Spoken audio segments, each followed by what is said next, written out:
Are you tired of feeling weighed down by stuff, physically, mentally, emotionally? What if I told you that the secret to a more fulfilling life isn't about owning less, but doing more with what you have? Welcome to The Pragmatist's Guide to Minimalism, where we're going to cut through the fluff and show you how to strip away the distractions to focus on what truly matters. We're not talking about getting rid of every possession or living in a bare, sterile space. No, this is about being strategic, intentional, and practical with the things you keep around you. And yes, that includes your time, your energy, and your relationships. You've probably heard the typical minimalism advice, but this isn't the same old story. This is about making your life simpler, but smarter.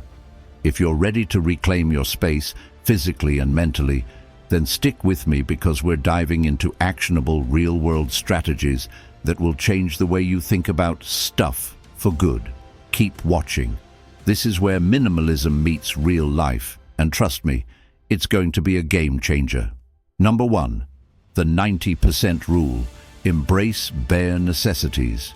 You know that feeling when you walk into your house and you're instantly overwhelmed by all the stuff.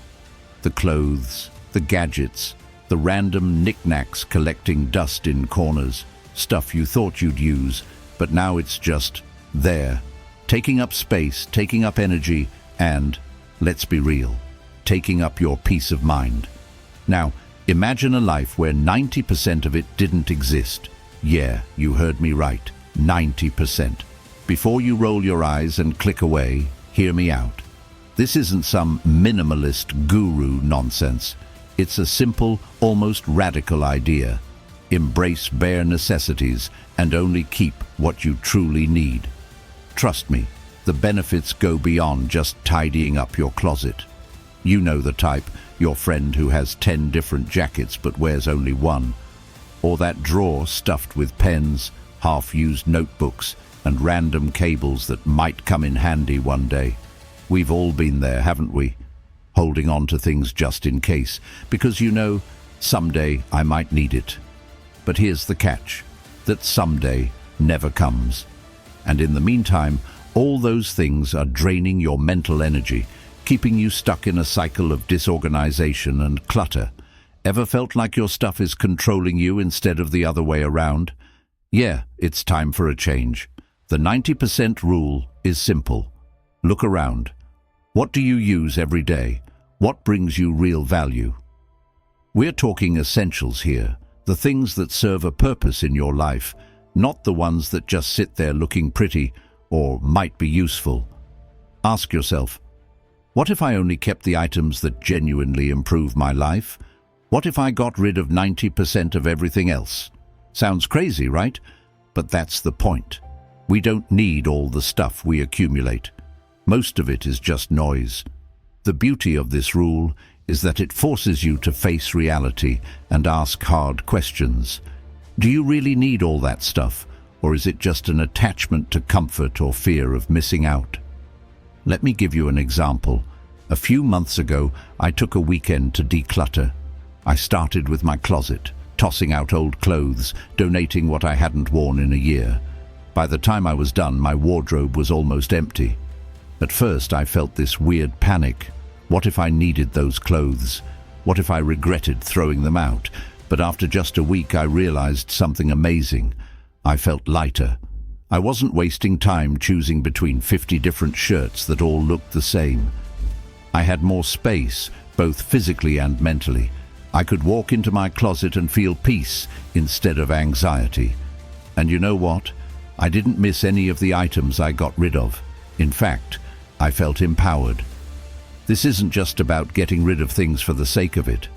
It's about taking back control of your space, your time, and your energy. It's about recognizing that less truly is more. And the benefits? They're emotional too. No more guilt over unused items, no more overwhelm from sorting through clutter. You're reclaiming your peace, your space, and your dignity. You're deciding what's worth your energy and what isn't. And trust me, that feeling of liberation, it's worth it. So, next time you're faced with something you don't use or need, ask yourself, is this truly adding value to my life? If it's not, let it go. Your peace and clarity will thank you. Remember, you deserve a life of simplicity, not chaos. Your space, your peace, and your dignity. It's all in your hands. Number 2, the 1-year test. End emotional attachments. Here's a truth bomb. You're probably holding on to things that no longer serve you, emotionally, mentally, or practically, and it's time to end that. Yes, I'm talking about the clothes, the gadgets, the gifts from relatives you barely speak to, and that random souvenir from a trip you went on 5 years ago. Now, you might be thinking, but I might need it someday. Trust me on this one. The 1-year test is a game changer, and it's not just about decluttering your space. It's about freeing up emotional and mental space too. We've all been there, right? The guilt of throwing away something that was expensive or a gift or from a special moment. You know the type, your closet stuffed with clothes that you never wear, but you just can't let go of because of a memory tied to them. Or that box of old notes from your high school friends that you haven't touched in years, but you still keep them just in case. We all hold on to things for sentimental reasons, but here's the catch. Those things aren't serving you. They're just taking up space, both in your home and in your mind. And that's not helping anyone, least of all you. Here's where the 1-year test comes in. It's simple. If you haven't used or worn something in the past year, it's time to let it go. Yep, you heard me right. No more but what if, or I might need it someday. This isn't just about throwing things away, it's about asking yourself a hard question. Does this item still add value to my life? If it doesn't, it's out. Why? Because the psychological burden of holding on to things you don't use is real. Every time you see something gathering dust, your brain is subconsciously processing it. Even if you don't realize it, it's there, taking up mental energy. Letting go of that clutter isn't just physically freeing, it's mentally liberating. Let me share a real-life example. A few months ago, I went through this exact process. I'd accumulated a pile of old books, clothes, and gifts I had no real attachment to anymore. One of the toughest things was an old jacket I'd gotten during a trip with friends. I hadn't worn it in years, but the memories were tied to it. I kept it because I thought I should. Then one day, I took a deep breath and said, "What am I really holding on to here?" And just like that, I tossed it. It wasn't easy at first, but the relief I felt afterward was instant. No more guilt over something I wasn't even using, just the sense of peace that came from letting go of the unnecessary. This is about more than just cleaning out your closet. It's about reclaiming your emotional energy. You've been carrying around these attachments for too long, and they're draining your focus and your peace. By using the 1-year test, you're giving yourself permission to stop being weighed down by the past and start living in the present. It's a bold act of self-respect, and it's a powerful way to say, "I deserve to move forward, unburdened." Remember, you don't need to hold on to everything that's ever come your way. This is your life, your space, and your peace of mind. So let go of the past, clear the clutter, and make room for what truly matters. Your space, your peace, and your dignity, it's all waiting for you when you do. Number 3, the no future planning principle. Here's a bold thought. What if all that planning, all those what-ifs and someday scenarios are actually holding you back? Now, you might be thinking, but wait, planning is important. How else do I get anything done? Yes, I hear you. Planning is great. But here's the thing. Obsessing over the future, constantly stressing about every possible outcome, can paralyze you. Imagine, for a second, that you stopped worrying about what's going to happen in 6 months or 2 years, and instead, you focused on what's in front of you, right now. The no future planning principle is all about embracing the present and taking action today, without being stuck in the endless cycle of overthinking tomorrow. We've all been there, caught up in the endless spiral of planning. You know the type. Someone who's constantly trying to organize every detail of their life. I'll start the workout plan next week. I'll figure out the budget after the holidays. I'll focus on my career once this project is over. We create these mental roadmaps, thinking they'll lead us to a perfect future. But in reality, we just end up overwhelmed, paralyzed by the idea of how much we need to do or how many things could go wrong. We're not really living. We're just waiting for some ideal moment that might never come. Sound familiar? Here's where the no future planning principle comes in. It doesn't mean you throw your goals or your dreams out the window. It's about breaking free from the illusion that you can control everything in the future. It's about recognizing that the most powerful action you can take is in the present moment. Instead of making detailed plans for what's going to happen in the future, focus on what you can do right now. Want to start a new hobby? Don't plan for weeks. Just pick something up and give it a try. Want to get healthier? Stop pushing it to tomorrow. Take the stairs today. The power of the present is far more potent than trying to predict the future. Let me give you an example from my own life. A while ago, I was stuck in this loop of constantly planning out the perfect time to take on a big project. I kept telling myself, next month I'll be ready. After the holidays, I'll get serious. But here's the truth. I never started because I was waiting for that perfect moment. Then one day, I just stopped. I told myself, enough with the planning. I'm doing this now. And guess what? I started working on the project that very day. No more perfect timing, no more future plans. I just focused on what was in front of me. It wasn't flawless, but it was done.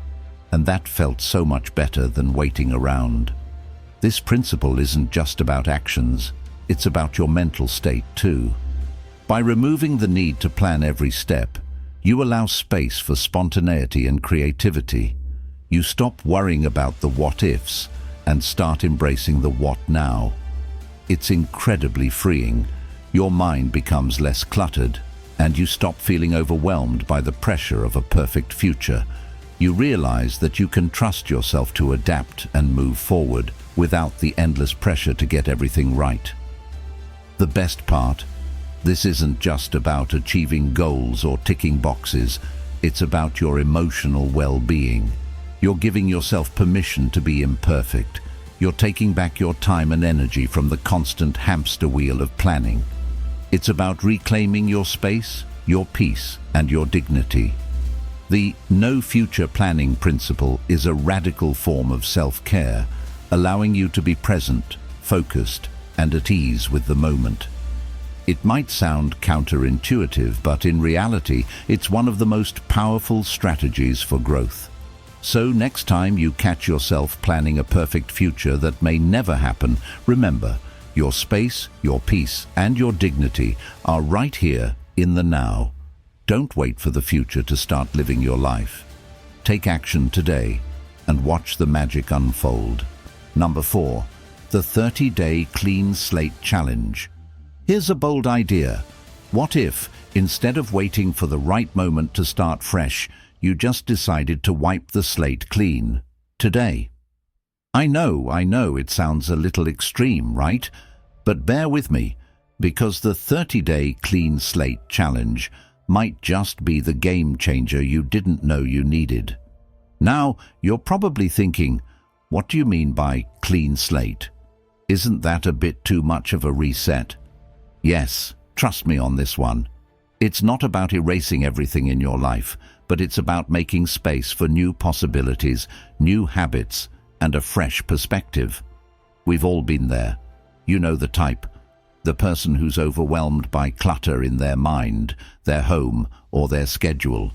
You've got things piling up, both physically and mentally, and it's exhausting. We tell ourselves, I'll get to it next week, or I just need a weekend to organize my life. But somehow it never happens, and that clutter starts to feel like it's suffocating us. We carry around the weight of unaddressed tasks, lingering bad habits, or just the mental baggage from day-to-day life. It gets to a point where we start to feel stuck. Can you relate? This is where the 30-day clean slate challenge comes in. It's simple. For the next 30 days, you're going to commit to creating a clean slate in one key area of your life. It could be your physical space, decluttering your home or workspace. Maybe it's your mental space, clearing out negative thought patterns or ending relationships that no longer serve you. Or it could be your daily habits, taking a hard look at your routines and making small, actionable changes that move you forward. The idea is to take 1 month to step back, evaluate, and create a fresh, clutter-free environment that supports the person you're becoming, not the person you used to be. Let me give you a real-life example. A few months ago, I was drowning in work and felt completely out of balance. My desk was a disaster, my to-do list seemed endless, and I was stuck in a routine that wasn't serving me. One day, I decided enough was enough. I took a deep breath and challenged myself. I was going to reset my life in 30 days. I started with my workspace, cleaning off the piles of papers, throwing out things I hadn't looked at in months, and organizing my tools. Then, I tackled my mental clutter. I wrote down everything that was stressing me out and took a moment to let go of the thoughts that weren't helping me.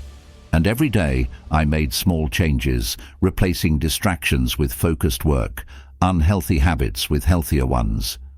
After 30 days, I felt like a new person. Not only was my environment clearer, but so was my mind. The weight had lifted, and I had a sense of control I hadn't felt in months. The beauty of the 30-day clean slate challenge is that it's not about perfection, it's about progress. It's about reclaiming your space, your peace, and your dignity, one small change at a time. Sure, you might slip up along the way. Maybe you'll have a messy desk one day or fall back into an old habit. But that's okay. This isn't a pass-fail test. It's a journey of setting yourself up for success and feeling empowered by the small wins. The key is to focus on clearing out what's unnecessary, both physically and mentally, so that you can make room for what truly matters. So here's your challenge. Take a moment today to decide which area of your life you're going to reset. And for the next 30 days, give yourself permission to create a clean slate. This is your time to start fresh, without guilt, without hesitation, and without waiting for some perfect moment to arrive. Your space, your peace, and your dignity are all waiting for you on the other side of this challenge. Trust me, it's worth it. Number 5. The small space experiment. Ever feel like your space is just too cramped to breathe? Like you're constantly tripping over stuff, unable to find a moment of calm because your surroundings are constantly shouting at you? Well, here's a thought. What if you intentionally shrank your space for a little while? Yes, you heard me right. I'm talking about the small space experiment. Now I know what you're probably thinking. That sounds ridiculous. Why would I make my space smaller on purpose? Trust me on this one. It's not as crazy as it sounds. It's actually about taking control in a way that opens up mental clarity and peace. Hang in there. We've all been there, living in a place, or at least working in a space, that feels like it's bursting at the seams.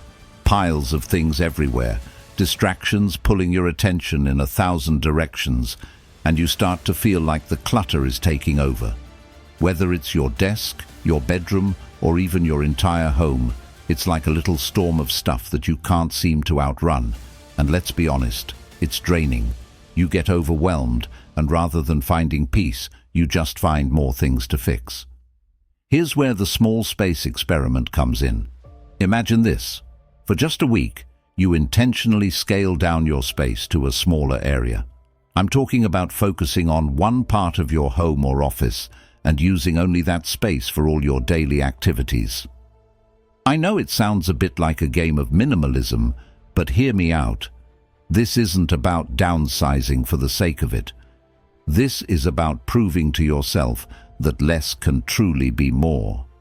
When you limit your environment, you force your brain to focus on what truly matters.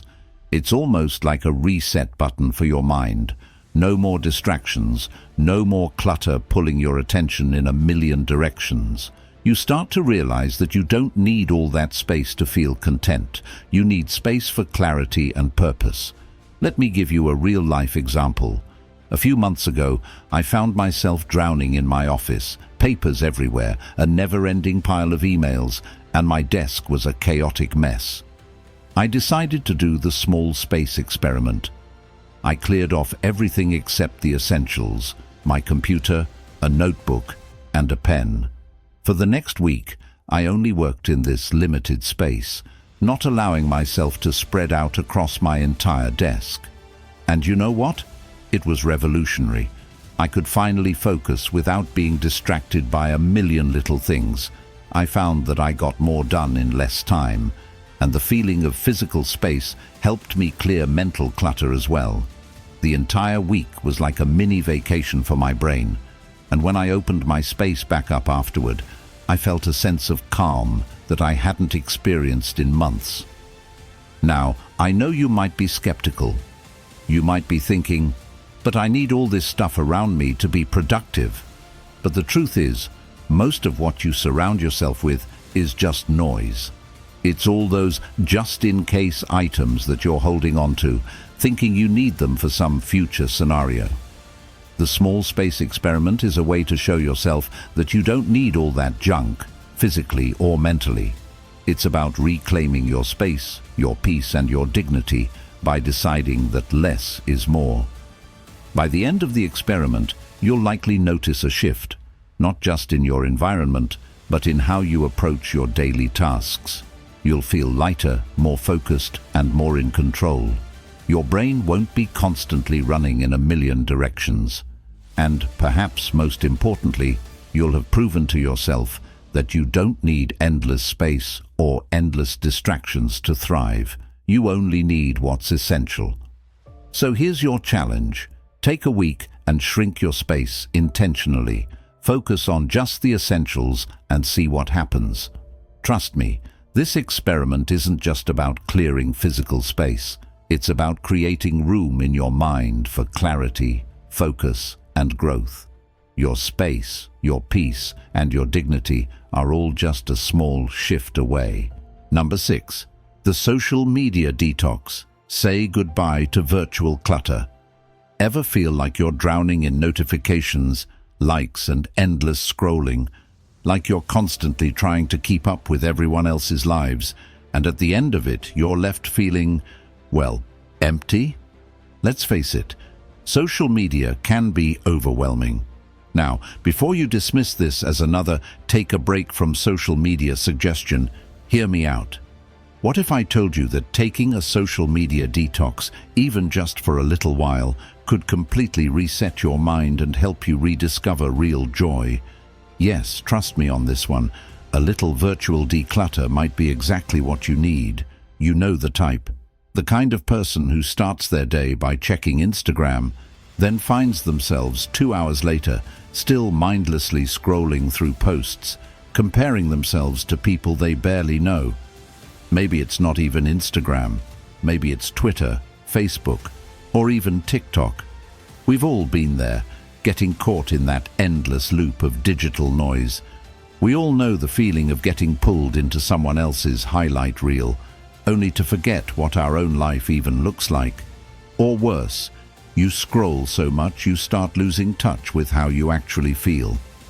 It's like your brain is on autopilot, but not in a good way.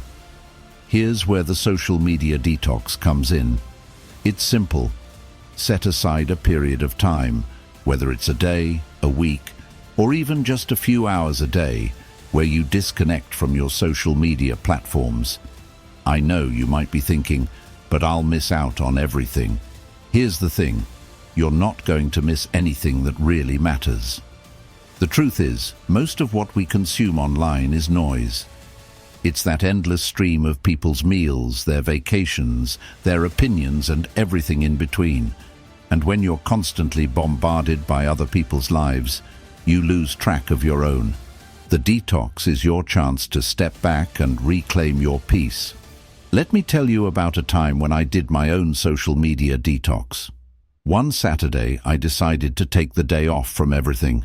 No Instagram, no Twitter, no checking Facebook for that endless stream of updates. At first, it felt strange, like I was missing out on something. But as the day went on, something surprising happened. I started to feel lighter. I spent more time doing things that actually made me happy. Reading, cooking, even talking to friends face to face. I could hear myself think without that constant noise in the background. It was like I was reconnecting with the version of myself that got lost in the digital shuffle. By the end of the day, I felt refreshed, centered, and more connected to the real world around me. This detox isn't just about stepping away from screens. It's about reclaiming your mind. You see, when you're not constantly trying to keep up with what everyone else is doing, you start focusing more on what you are doing. You can check in with your own feelings, your own needs, and your own goals. No more distractions, no more comparing. You're not just scrolling through life, you're actively living it. So, here's the challenge for you.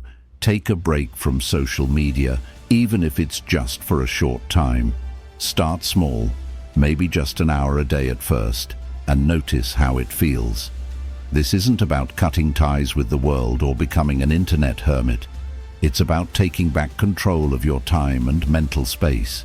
It's about stepping away from the virtual clutter and focusing on what really matters.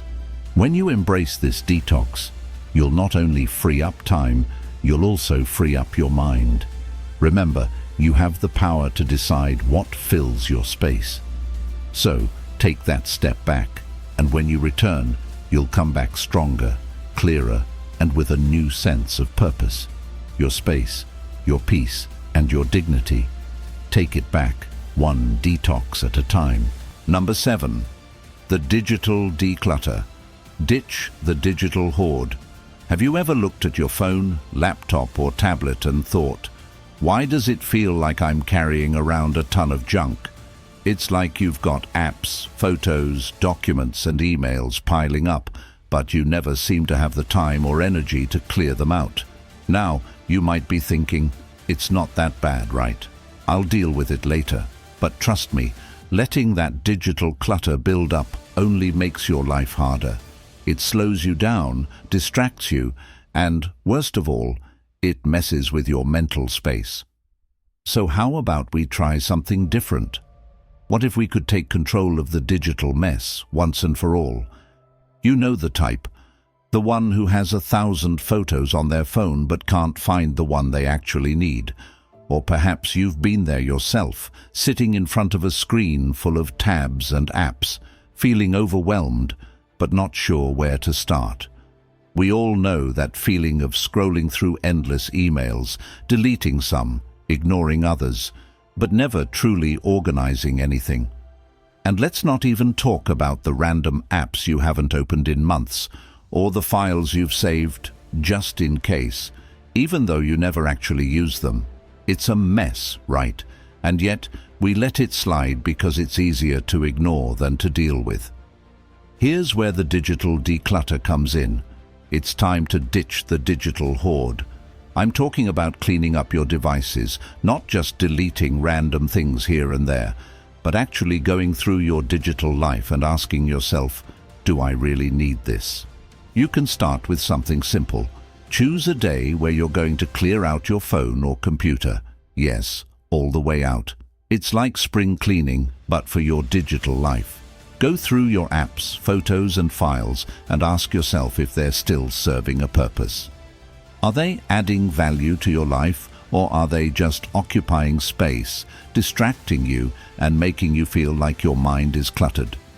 Let me give you a personal example. A few months ago, I was drowning in digital clutter. My phone had hundreds of apps I'd never used, old photos I didn't even remember taking, and messages I had kept just in case. It felt like I couldn't find anything when I needed it. So one Saturday afternoon, I decided to declutter. I went through each app and deleted the ones I hadn't used in over a month. I went through my photos, deleted duplicates, and archived the ones that brought me joy. It felt like a weight was lifted. The best part, I suddenly felt more focused, more organized, and even more present. It wasn't just about cleaning my phone, it was about clearing my mental space too. Here's the thing about digital decluttering. It's not just about removing physical clutter, it's about reclaiming your peace. Every time you clear a file, delete an app, or sort through your emails, you're making room for clarity. You're saying no to distractions and yes to being more mindful with your time and energy. You're creating a space where you can actually focus on what matters, whether it's a project, a conversation, or just a moment of quiet. This is about taking back control of your devices instead of letting them control you. So, the next time you're feeling overwhelmed by your digital clutter, remember, it's okay to let go.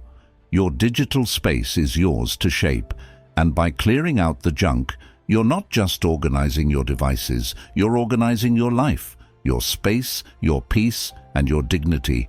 It's time to take them back, one click at a time. Number 8. The overcommitment cut. Say no more.